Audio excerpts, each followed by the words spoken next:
नमस्ते दोस्तों, टिकर टीवी में आप सबका स्वागत है। आज फिर से हम बात लेके आए हैं तेल और तिलहन के बारे में। हमने देखा था कि 2021 में हमने तेल और तिलहन मार्केट में बहुत बड़ी तेज़ी देखी थी, लेकिन जब 2021 पूरा होने को हुआ तभी ऐसा लग रहा था कि ये तेज़ी है वो ख़त्म हो चुकी है। लेकिन 2022 की जैसे ही शुरुआत हुई तो हम सब ने देखा कि बहुत ही प्राइस बढ़ रहे हैं, नए नए रीज़न सामने आ रहे हैं और जो 2022 का पहला सप्ताह है उसमें सभी तेल और तिलहन के भाव है वो ऊपर जाते हुए दिख रहे हैं। उसके पीछे जो वजह काम कर रही है ये है, मलेशिया में काफ़ी बारिश हो रही है और ब्राज़ील, अर्जेंटीना, पैराग्वे, उरुग्वे और बोलिविया की जहाँ पे सोयाबीन की फसल है वो खेतों में खड़ी है, अभी वहाँ पे बारिश नहीं है और काफ़ी गर्मी बढ़ रही है। तो उसके कारण ये जो फसल है उनका जो ग्रोथ होना चाहिए नहीं हो रहा है, इसका यील्ड है वो भी कम आने की अभी काफ़ी एस्टीमेट सामने आ रहे हैं। तो ये सब वजह जो आई है उनके कारण तेल और तिलहन मार्केट में अभी आगे जाके और ज़्यादा तेज़ी आगे बढ़ सकती है, ऐसा अभी दिख रहा है। दोस्तों, जो एक के बाद जो एक कारण सामने आ रहे हैं उनकी हम चर्चा करेंगे। तो आज मलेशियन पाम ऑयल बोर्ड ने जो मलेशिया का जो पाम ऑयल स्टॉक दिसंबर के एंड में जो एक डेटा आया है वो 12.88% ये स्टॉक कम हुआ है। जो काफ़ी एजेंसी है उन्होंने करीबन 5% स्टॉक कम होने की उम्मीद रखी थी, लेकिन उससे कहीं ज़्यादा स्टॉक घट के आया है। ये सबसे बड़ा रीज़न है कि मलेशिया में जो शुरुआत से पाम ऑयल की जो पैदावार है वो कम होने जा रही है और उसका रीज़न ये है कि कोरोना की वजह से जो लेबर शॉर्टेज है वो काफ़ी बढ़ रही थी। फर्टिलाइज़र का यूज़ जो इस बार होना चाहिए वो भी कम हुआ है और आगे जाके 2022 में भी फर्टिलाइज़र का यूज़ कम होने की उम्मीद है। तो आगे जाके मलेशिया और इंडोनेशिया का जो पाम ऑयल प्रोडक्शन है वो ज़्यादा बढ़ने की उम्मीद नहीं है, लेकिन कम भी हो सकता है। दूसरा, मलेशियन पाम ऑयल बोर्ड ने जो प्रोडक्शन के डेटा दिए हैं वो भी आज बुलिश हुए हैं। प्रोडक्शन में करीबन 3.5 से 4% कमी आने की उम्मीद थी, लेकिन जो डेटा आया है उसमें 11.26% जो प्रोडक्शन है वो कम आया है। तो प्रोडक्शन भी कम हुआ है और पाम ऑयल की जो एक्सपोर्ट जो दिसंबर में होनी चाहिए, जैसे उम्मीद थी कि 5.5% कम होगी, लेकिन एक्सपोर्ट के जो data Malaysian palm oil board ने जो दिया है वो सिर्फ 3.25% ही कम आई है। तो एक्सपोर्ट उम्मीद से कम घटी है। ये भी एक कारण है कि पाम ऑयल है उसमें तेज़ी के कारण और ज़्यादा बढ़ते जा रहे हैं। मलेशियन पाम ऑयल का स्टॉक है वो पिछले 7 महीने का जो सबसे कम स्टॉक इस बार आया है। प्रोडक्शन जो है वो पिछले 8 महीने का सबसे कम आया है। एक्सपोर्ट भी जो दिखाई दे रही है उसमें ज़्यादा कोई कमी नहीं आई है। तो ये सब कारण है वो बुलिश आए हैं। लेकिन आज मलेशिया के 1 से 10 जनवरी के जो एक्सपोर्ट के फिगर आए थे वो थोड़े कम आए हैं। उम्मीद ऐसी थी कि 25 से 30% एक्सपोर्ट कम आएगी, लेकिन एक्सपोर्ट जो आई है वो 41.5 से 42% कम हुई है 1 से 10 तारीख में। लेकिन उसके सामने जो जनवरी के 1 से 5 तारीख में जो प्रोडक्शन के डेटा है वो भी इतने ही कम आए हैं। जो कार्गो सर्वेयर ITS ने जो डेटा दिया था 1 से 5 जनवरी का, वो 46% प्रोडक्शन में कमी आई है। तो कुल मिला के अगर देखा जाए तो मलेशिया और इंडोनेशिया दोनों के जो सेंटीमेंट है, पाम के सेंटीमेंट, वो काफ़ी तेज़ी की ओर रुझान दे रहा है। यूएसडीए ने पिछले सप्ताह एक जो रिपोर्ट दिया था, 2021 का जो प्रोडक्शन है वो 180 लाख टन ही आएगा, जो पिछले साल 199 लाख यानी कि 200 लाख टन का प्रोडक्शन पिछले ईयर यानी कि 2020 में हुआ था, उससे 20 lakh ton production palm oil का है वो कम आने की उम्मीद है 2021 में। ऑफिशियल डेटा अभी आएंगे, लेकिन ये जो बात है कुल मिला के पाम का प्रोडक्शन, पाम का स्टॉक ये पूरी तरह से तेज़ी की ओर रुझान दे रहे हैं। इंडोनेशिया में अगर देखा जाए तो पाम ऑयल की जो एक्सपोर्ट है पर्टिकुलरली यूरोपियन कंट्री और यूएसए में, वो नवंबर में काफ़ी अच्छी हुई थी। करीबन पिछले साल के मुकाबले ये नवंबर 2021 में जो एक्सपोर्ट हुई थी वो डबल एक्सपोर्ट हुई थी। तो यूरोपियन कंट्री और यूएसए में भी पाम ऑयल की जो डिमांड है वो काफ़ी बढ़ रही है। तो ये हमने देखे कि पाम के जो सेंटीमेंट है वो सेंटीमेंट पूरी तरह से तेज़ी की ओर जाते हुए दिख रहे। 31 दिसंबर की अगर बात करें तो जो बेंचमार्क जो palm oil future contract KLC है, उनमें जो प्राइस थे वो 4697 रिंगिट थे।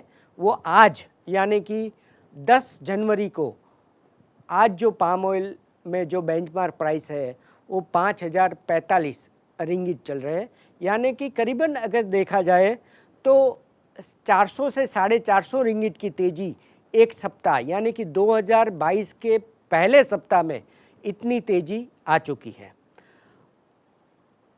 दोस्तों अभी हम जाते हैं साउथ अमेरिकन क्रॉप की ओर। ब्राज़ील में पहले ये बता रहा था कि इस बार बहुत अच्छा क्रॉप होगा। जो यूएसडीए के नवंबर के रिपोर्ट थे उनमें यूएसडीए ने भी 1440 लाख टन का क्रॉप का एक अनुमान लगाया था।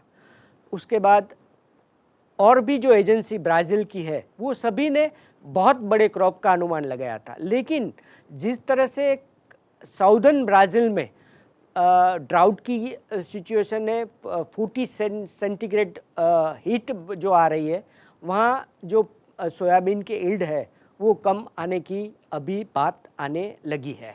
अभी जो लेटेस्ट जो अनुमान आया था वो अनुमान ऐसे आया है कि ये ब्राज़ील का जो सोयाबीन प्रोडक्शन है वो 1310 से 1320 लाख टन ही आएगा। पिछले साल यानी कि 2020 में अगर ब्राज़ील का प्रोडक्शन अगर देखा जाए तो 1380 लाख टन था। तो ये प्रोडक्शन जो है वो पिछले साल में से भी ब्राज़ील में कम आने की अभी बात आने लगी है। तो ये भी एक तेज़ी का कारण बन सकता है।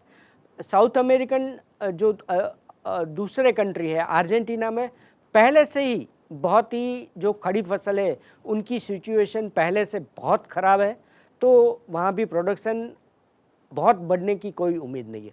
और सबसे शॉकिंग न्यूज़ ये है कि जो पेरुग्वे के जहाँ पे पिछले साल 99 लाख टन सोयाबीन का प्रोडक्शन हुआ था, वहाँ काफ़ी ड्राउट है। खड़ी फसल में जो यील्ड आना चाहिए वो नहीं आया है। और लेटेस्ट जो उसका जो अंदाज आया है ये है कि पेरुग्वे में 60 लाख टन से ज़्यादा सोयाबीन का क्रॉप नहीं आएगा। तो ये सब जो बातें आ रही है वहाँ से ऐसा लग रहा है कि जो साउथ अमेरिकन कंट्री के जो 5 जो ब्राज़ील, अर्जेंटीना, पेरुग्वे, उरुग्वे और बोलिविया, ये पांचों देशों का जो सोयाबीन प्रोडक्शन है वो उम्मीद से बहुत ही कम आएगा। तो ये भी बात है, ये भी मार्केट में बहुत ही आगे जाके इम्पैक्ट करेगा। उसके बाद अगर देखा जाए तो सोयाबीन का जो स्टॉक चाइना में है वो पिछले 3-4 महीने से काफ़ी कम होता जा रहा है, क्योंकि वहाँ क्रशिंग मार्जिन बहुत कम है। और अभी चाइना में अगले महीने में लूनार न्यू ईयर की एक डिमांड निकलेगी, तो चाइना का जो सोयाबीन इंपोर्ट है वो अगले महीने यानी कि फरवरी और मार्च और जनवरी में भी चाइना का इंपोर्ट है वो काफ़ी बढ़ जाए, ऐसा अभी दिख रहा है।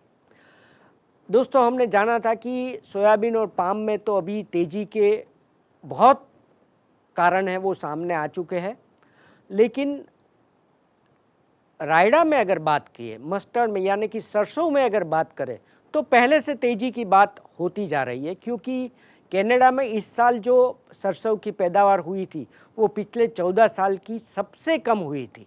तो उसका भी असर अभी पूरे तेल तिलहन मार्केट में अभी दिखना शुरू हो गया है। अभी जो कनाडा के कनोला के क्रशिंग और कनोला के जो एक्सपोर्ट के डेटा आया है वो काफ़ी तेज़ी की रुझान दिखा रहा है। कनोला का जो क्रशिंग है वो इस साल के जो पहले 4 महीने थे उसमें 11% घटा है।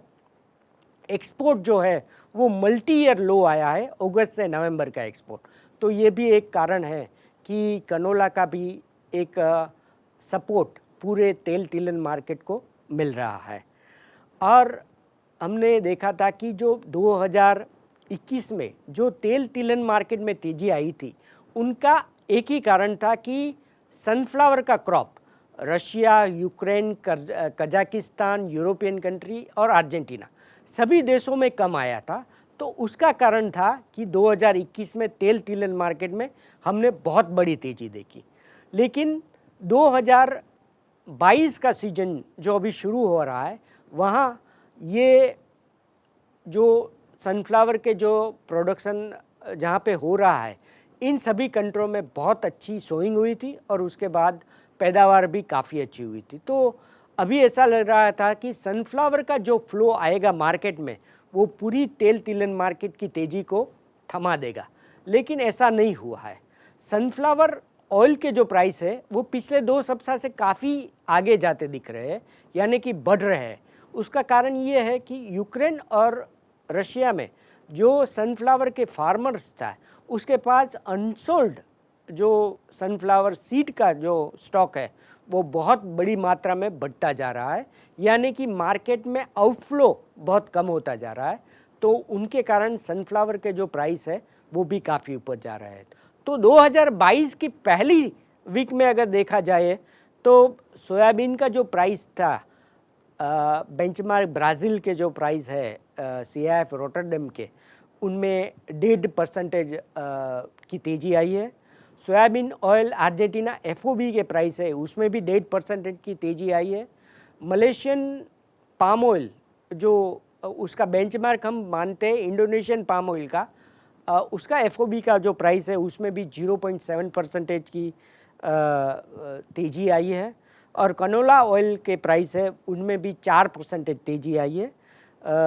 पाम ऑयल इंडोनेशिया का जो प्राइस है उसमें 0.7 से 3.5% की तेज़ी हमें पहले वीक में दिखाई दी है।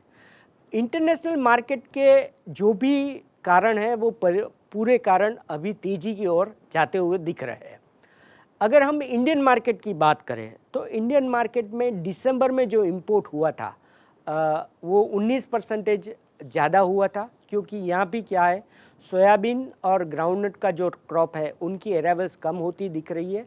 और जो मस्टर्ड यानी कि सरसों की नई अराइवल्स है वो मार्च महीने में चालू होगी। तो वो अभी जो ऑफ सीजन चल रही है वहाँ पे इम्पोर्टेड एडिबल ऑयल है उनकी डिमांड काफ़ी बढ़ रही है।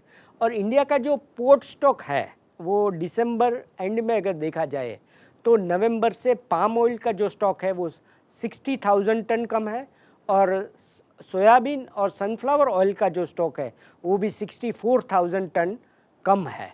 तो यहाँ अगर देखा जाए तो इंपोर्ट बढ़ रही है इंडिया में, उसका भी इम्पैक्ट इंटरनेशनल मार्केट में पड़ेगा। यहाँ जो इम्पोर्टेड ऑयल का स्टॉक है वो भी काफ़ी कम है। तो अगले महीने अगर देखा जाए जनवरी, फरवरी, मार्च में या इंपोर्ट भी बढ़ेगी तो उसका भी इम्पैक्ट इंटरनेशनल मार्केट में पड़ता दिखाएगा। और मस्टर्ड इस बार हमने देखा कि कोरोना की वजह से इंडिया में मस्टर्ड ऑयल का कंजम्पशन इस बार काफ़ी हाई रहा, रिकॉर्ड ब्रेक हाई रहा ऐसा भी हम कह सकते हैं। तो उसके कारण जो ये मस्टर्ड की अराइवल्स जो है वो दिसंबर तक अगर देखा जाए तो पिछले साल के मुकाबले 8.55 लाख टन जो अराइवल्स है वो ज़्यादा आई और क्रशिंग है वो पिछले साल के मुकाबले 9 लाख टन ज़्यादा हुआ। तो ये कुल मिला के अगर देखा जाए तो इंटरनेशनल मार्केट, हमारी डोमेस्टिक मार्केट, ये सभी के रुझान जो दिख रही है तो 2022 में तेल और तिलहन मार्केट में आगे तेल और तिलहन मार्केट के बारे में ऐसी ही कुछ बात है तो हम लेके आएंगे। हमें उम्मीद है कि हमारी जो ये पेशकश है आपको पसंद आई होगी। नमस्कार, थैंक यू वेरी मच।